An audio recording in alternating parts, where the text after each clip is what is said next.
நெய்வேலி முதல் அமெரிக்கா வரை அனுப்பப்படும் 100 மூலிகை கொண்ட பிரசாதம். குழந்தை வரம் வேண்டி கோவிலுக்கு வரும் தம்பதியினருக்கு குழந்தை பிறக்கும் அதிசயம். கடலூர் மாவட்டம் நெய்வேலி மந்தாரக்குப்பம் அருகே உள்ள வடக்கு சேப்லானந்தம் கிராமத்தில் உத்ராபதீஸ்வரர் ஆலயம் உள்ளது. இங்கு ஆண்டுதோறும் சிறுதொண்ட நாயனார் அமுது படையல் விழா விமரிசையாக கொண்டாடப்படுவது வழக்கம். இதனைத் தொடர்ந்து இந்த ஆண்டு சிறுதொண்ட நாயனார் அமுது படையல் விழா வெகு விமரிசையாக கொண்டாடப்பட்டது. சிறுதொண்ட நாயனார் தான் வளர்த்த ஒரே மகனான சீராளனை சிவபெருமானுக்கு மனித படையலாக பலியிட்டு விருந்து ஏற்பாடு செய்த நிகழ்வை நினைவு கூறும் விதமாக இக்கோவிலில் ஆண்டுதோறும் அமுது படையல் விழா கொண்டாடப்படுகிறது.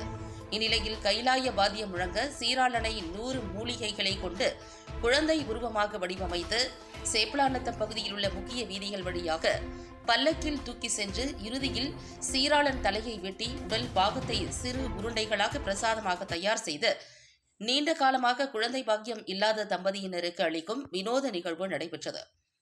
இந்நிகழ்வில் ஏராளமான தம்பதியினர் கலந்து கொண்டு ஆர்வத்துடன் மூலிகை பிரசாதத்தை பெற்று செல்கின்றனர்.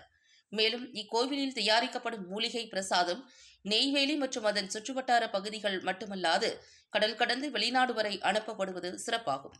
மேலும் கோவிலுக்கு வந்து மூலிகை பிரசாதத்தை உட்கொள்ளும் தம்பதியினருக்கு குழந்தை பிறந்தால் அவர்கள் குழந்தையின் எடைக்கு நிகராக காணிக்கையாக நாணயங்களை செலுத்தி வருகின்றனர். வருடத்திற்கு ஒருமுறை நடைபெறும் இந்த அரிய நிகழ்வை காண நெய்வேலி மற்றும் சுற்றுவட்டார பகுதிகளைச் சேர்ந்த திரளான மக்கள் படையெடுத்து வருகின்றனர்.